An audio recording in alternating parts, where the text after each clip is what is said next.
Hey guys, আসসালামু আলাইকুম। তোমরা সব কেমন আছো? ইনশাআল্লাহ আমিও অনেক ভালো আছি তোমাদের দোয়াতে। তো আমি চলে আসলাম আমার প্রথম একটা নতুন ব্লগ নিয়ে।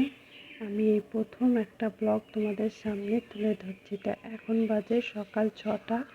আরিয়ান এখানে বসে বসে পড়াশোনা করছে। আসসালামু আলাইকুম। এখন আজকে নিয়ে চলে এসেছি একটা ছোট্ট ব্লগ নিয়ে।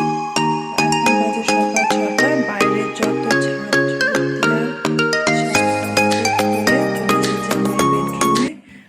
গাইস, ওর পড়াশোনা মানে দুষ্টুমি, আর দুষ্টুমি করতে করতে ও যা পারে সেটা একা একা এখন করে, আর আমি ততক্ষণে বাইরের কাজগুলো করি। কি করছো আরিয়ান? কি বানাচ্ছ? সেটা আবার কি? পাখির বাসা? আজকে শুক্রবার, আর শুক্রবারে আমি বিছানার চাদর, বালিশের ওয়ার, আমাদের সব ঘরের এবং এক সপ্তাহ ধরে যে জামা কাপড়গুলো শুধু সার্ফে কাচা শুকানো হয়েছে সেগুলো প্রত্যেক শুক্রবার আমি গরম পানি দিয়ে এগুলো পরিষ্কার করি।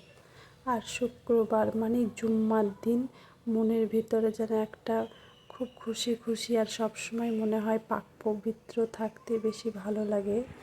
তো এখানে আমি ভিডিও করছি ঠিকই, কিন্তু ফাঁকে ফাঁকে বারবার গিয়ে দেখে আসছি যে মা ঘুম থেকে উঠেছে কিনা। তার কারণ আমরা যতই কাজ যাই করি, খুঁটিনাটি সংসারের কাজ, সব প্রথমে আমরা আমার মাকেই দেখি।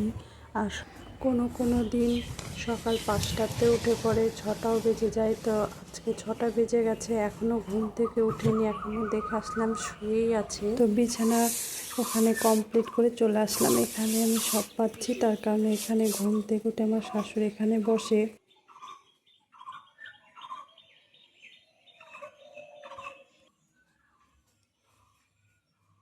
তো চলো গাইজ, এবার যাওয়া যাক রান্নাঘরে। এবার রান্নাঘরে আমি বসিয়ে দেবো গরম পানি। তার কারণ আমার শাশুড়ি সকালে ঘুম থেকে উঠে, শুধু শাশুড়ি বলে না, আমরা সবাই ঘুম থেকে উঠে আমরা সকালবেলাতে গরম পানি খাই। এটা আমার রান্নাঘরের জানালা। আমার রান্নাঘরের জানালার ওপাশে অনেকগুলো গাছপালা আছে, তাই রান্না যেখানে করি সেটা জায়গাটা দেখতেও ভালো লাগে আমাকে বেশ। আমার এটা ছোট্ট একটা রান্নাঘর, অনেক কিছু নাই, তবে যতটুকু দরকার ততটুকুই আছে।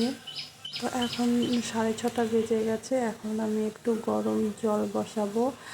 আর চা এগুলো সব এখন সকালবেলা, এখন এগুলো করতে লাগবে। তো চলো এখন গরম পানিটা আমি বসিয়ে দিই এখানে। এবার নিয়ে নিব পানি, আর এই পানিটা এখন আমি গরম করতে দিব। তার কারণ আমরা সবাই সকালে খালি পেটে গরম পানি খাই। আর পানিটা ওখানে বসিয়ে দিয়ে চলে আসলাম আমি তুলসী গাছে তুলসী পাতা তুলতে। তার কারণ আমি চা বানাই, তুলসী পাতা আর আদা থেতো করে আমি চা বানাই, তাই আমাদের গাছে তুলসী পাতা তুলতে আসলাম।